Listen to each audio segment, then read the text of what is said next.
அனைவருக்கும் வணக்கம். நமக்கு குரூப் 2 எக்ஸாம்ஸை பொறுத்த வரைக்கும் பார்த்தீங்கன்னா வரக்கூடிய ஜூலை 15 வந்து நோட்டிஃபிகேஷன் வரப்போகுது அப்படிங்கிறத சொல்லியிருக்காங்க. ஸோ இந்த குரூப் 2 பொறுத்த வரைக்கும் லாங்குவேஜ் அப்படிங்கிறது ஒரு மேஜர் ரோலை ப்ளே பண்ணும். ஸோ இதில் இங்கிலீஷ் அண்ட் தமிழ் அப்படின்னு சொல்லி தனித்தனியாக இருக்குது. நமக்கு தமிழுக்கு ஆல்ரெடி புக்ஸ்லாம் ரிலீஸ் பண்ணி அது தனியாக போய்கிட்டு இருக்கு. ஸோ ஜென்ரல் இங்கிலீஷ்க்கு பார்த்தீங்கன்னா லாஸ்ட் டைம் இருந்த சிலபஸ்க்கும் இப்போ இருக்கக்கூடிய சிலபஸ்க்கும் நிறைய வேரியேஷன்ஸ் வந்து இருக்கு. ஸோ லாஸ்ட் டைம் யூஸ் பண்ண புக்ஸே நம்மளால யூஸ் பண்ண முடியுமா அப்படின்னு கேட்டால் வாய்ப்பு இல்லை. சரியா? ஏன்னா நிறைய சிலபஸ்ல வந்து அப்டேஷன்ஸ் அப்படிங்கிறது இருக்கு. ஸோ அதனால நம்ம அகாடமியில ஜென்ரல் இங்கிலீஷ்க்கு தனியா ஒரு புக்கை வந்து நம்ம ரிலீஸ் பண்றோம். சரியா? ஸோ இந்த புக்கை பொறுத்த வரைக்கும் பார்த்தீங்கன்னா நமக்கு பார்ட் ஏ பார்ட் 1 பார்ட் 2 அப்படின்னு சொல்லி 2 புக்ஸா நம்ம ரிலீஸ் பண்ண போறோம். ஸோ பார்ட் 1ல பார்த்தீங்கன்னா கிராமர், ஒகாபுலரி அதெல்லாம் இருக்க போகுது. பார்ட் 2ல other syllabuses like reading skills, technical terms, reading comprehension and then literary works எல்லாமே வந்து பார்ட் 2 புக்ல வந்து இருக்க போகுது. ஆக்சுவலி இங்க நான் பார்ட் 2 புக்கோட PDF வந்து அப்லோட் பண்ணியிருக்கேன். ஸோ இந்த பார்ட் 2 புக்கில் வந்து பார்த்தீங்கன்னா டெக்னிக்கல் டேர்ம்ஸ்லேருந்து ஆரம்பிக்கும். சரியா? Technical terms, reading comprehension, translation and then literary ஒர்க்ஸில் ஃபர்ஸ்ட் போயம் அண்ட் தென் பார்த்தீங்கன்னா ப்ரோஸ் வந்து இருக்கும். சரியா? நமக்கு வந்து பார்த்தீங்கன்னா ஒரு 30 போயம்ஸ் அண்ட் தென் 29 ப்ரோஸ் வந்து படிக்கிற மாதிரி இருக்கும். 59 குமுலேட்டிவாக பார்த்தோம்னா 59 திங்ஸ் வந்து நம்ம படிக்கிற மாதிரி இருக்கும். இது வந்து நமக்கு ரொம்ப எலாபரேட் ஆனதாக இருக்கு. சரியா? 15 மார்க்குக்கு இவ்வளோ படிக்கணும் அப்படின்னு கேட்டா வேற வழியில இப்படிதான் கொடுத்துருக்காங்க சிலபஸ்ல. பட் ஸ்டில் லாஸ்ட் டைம் இருந்த சிலபஸோட நீங்க ரிலேட் பண்ணி பாக்குறப்ப நிறைய இது போன டைமே நீங்க படிச்சிருப்பீங்க, லாஸ்ட் டைம் எக்ஸாம் எழுதினவங்க. ஸோ அதெல்லாம் எலிமினேட் பண்ணி பாக்குறப்ப கொஞ்சம் கம்மியா படிக்கிற மாதிரி தான் இருக்கும். பட் ஸ்டில் புதுசா நிறைய விஷயங்களை வந்து நமக்கு இந்த சிலபஸ்ல ஆட் பண்ணியிருக்காங்க. சரியா? லைக் வந்து டெக்னிக்கல் டேர்ம்ஸ், ரீடிங் காம்ப்ரிஹென்ஷன் இதெல்லாம் நமக்கு கொஞ்சம் புதுசு, இந்த டெக்னிக்கல் டேர்ம்ஸ் அப்படிங்கலாம். ஸோ இந்த மாதிரியான டேர்ம்ஸ்க்குலாம் நம்ம என்ன பண்ணியிருக்கோம் அப்படிங்கிறத இங்கே நீங்கள் ஒரு கிளிம்சஸ் வந்து பார்க்க முடியும். சரியா? எக்ஸாம்பிளுக்கு வந்து அப்பாயின்மெண்ட் லெட்டர் அப்படின்னு சொல்லி இருக்குன்னா நியமன கடிதம் அப்படின்னு சொல்லி தமிழில் சொல்லுவாங்க. ஸோ அந்த மாதிரி ஒவ்வொரு ஈக்குவலண்டான தமிழ் டேர்ம்ஸ்க்கு என்ன இங்கிலீஷ் டேர்ம் வந்து யூஸ் பண்ணுறாங்க அப்படிங்கிறத நம்ம ஒரு செக்டார் வைஸாக இப்போ HR அண்ட் பர்சனல் டேர்ம்ஸ் அப்படின்னு சொல்லி லீகல் டிசிப்ளின்ல எப்படிலாம் இந்த டேர்ம்ஸ்லாம் இருக்கு, and then finance and audit terms என்னெல்லாம் இருக்கு, அட்மினிஸ்ட்ரேஷன் வைஸ் என்ன நம்பர்ஸ்லாம் இருக்கு, அந்த மாதிரி தனித்தனியா நமக்கு பிரிச்சு கொடுத்துருக்காங்க. ஸோ இதை ஒரு தடவை நம்ம கோ த்ரூ பண்ணிட்டு போனாலே போதும், எக்ஸாம்ல அதை பேஸ் பண்ணி நம்ம ஆன்சர் பண்ணிட முடியும்.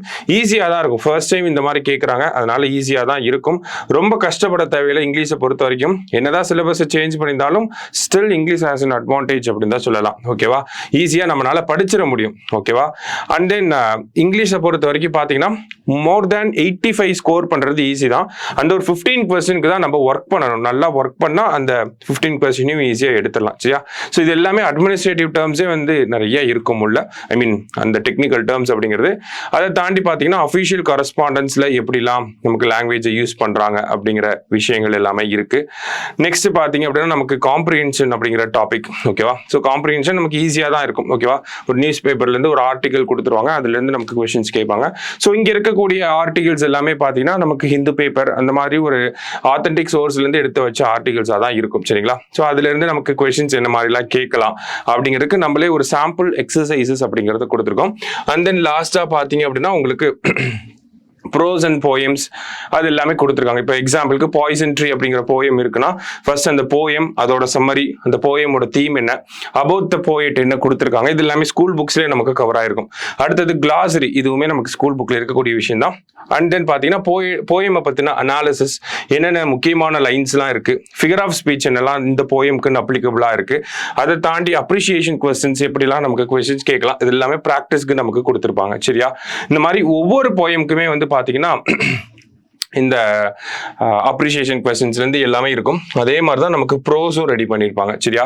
இப்போ டிஸ்டன்ட் லேண்ட்ஸ் அப்படின்னு சொல்லி ஒரு ப்ரோஸ் இருக்கு அப்படின்னா டோட்டலி அந்த கண்டென்ட்டை ஃபுல்லாக கொடுத்துட்டு அதுக்கப்புறமா ஒகாபுலரிஸ் என்னெல்லாம் இருக்கு அப்படிங்கிறத கொடுத்துட்டு தீம் ஆஃப் த ஸ்டோரி என்னெல்லாம் இருக்கு, புக் பேக் கொஸ்டின்ஸ் என்ன இருக்கு, அதர் கொஸ்டின்ஸ் என்னெல்லாம் இதுல இருந்து கேட்கலாம் அப்படிங்கிற மாதிரியான ஒரு காம்ப்ரிஹென்சிவ் அப்ரோச் தான் இந்த இடத்துல நமக்கு புக்ல ப்ரெசென்ட் பண்ணியிருக்காங்க. ஸோ இந்த புக்கை பொறுத்த வரைக்கும் பார்த்தீங்கன்னா உங்களுக்கு அட்வான்டேஜ் என்னன்னா நம்ம போயம் ப்ரோஸ் எல்லாம் தேடி படிச்சுட்டு இருக்க முடியாது. அதே மாதிரி தான் கிராமர் கண்டென்ட்ஸுமே எல்லா ஸ்கூல் புக்லயும் இருக்கு. 6th ல இருந்து 12th வரைக்கும் கிராமர் கண்டென்ட்ஸும் இருக்க தான் செய்யுது. அது எல்லாத்தையுமே நம்ம தேடி படிச்சுட்டு இருக்க முடியாது.